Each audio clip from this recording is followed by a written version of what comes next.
Hi hello friends, healthy version பாசிப்பயிர் சாம்பார் எப்படி பண்ணலான்னு பார்க்கலாம். முதல் நாள் நைட்டே ஊற வச்சு முளைக்கட்டிய பயிரை மிக்ஸி ஜாரில் சேர்த்து 3 டைம்ஸ் பல்ஸ் மோட் விட்டு எடுத்துக்கலாம்.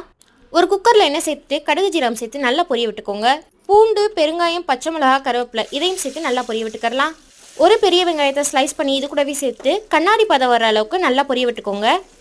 ஒரு பழுத்து தக்காளியும் சேர்த்துட்டு அது வதங்குறதுக்காண்டி 1 டேபிள் ஸ்பூன் அளவு சால்ட்டும் சேர்த்துட்டு அது நல்லா தொக்கு மாதிரி எண்ணெய் பிரிஞ்சு வர அளவுக்கு வதக்கிக்கோங்க. அது கூட 1 டேபிள் ஸ்பூன் அளவுக்கு சாம்பார் மசாலா, 1/2 டேபிள் ஸ்பூன் மிளகாய்த்தூள், ஒரே ஒரு சிட்டிகை அளவுக்கு டர்மரிக் பவுடரும் சேர்த்து நல்லா கலந்து விட்டுக்கோங்க. இது கூடவே அரைச்சி வச்சிருக்க அந்த பயிரையும் சேர்த்து நல்லா கலந்து விட்டுக்கோங்க. நான் இது கூட மாங்காய் சேர்த்துருக்கேன், உங்களுக்கு வேணா புளிக்கரைசல் கூட சேர்த்துக்கலாம்.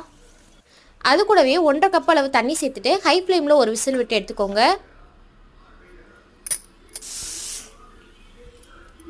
சாம்பார் இறக்கும் போது 1 டேபிள் ஸ்பூன் அளவுக்கு நெய்யும் கொத்தமல்லியும் சேர்த்து இறக்கிக்கோங்க. சப்பாத்தி, தோசை, இட்லி, ரைஸ் இந்த மாதிரி எது கூட வேணாலும் இதை சைட் டிஷ்ஷாக எடுத்துக்கலாம். அந்தளவுக்கு டேஸ்டியாக இருக்கும். ட்ரை பண்ணி பார்த்து எப்படி இருந்துச்சுன்னு சொல்லுங்கள். பாய்.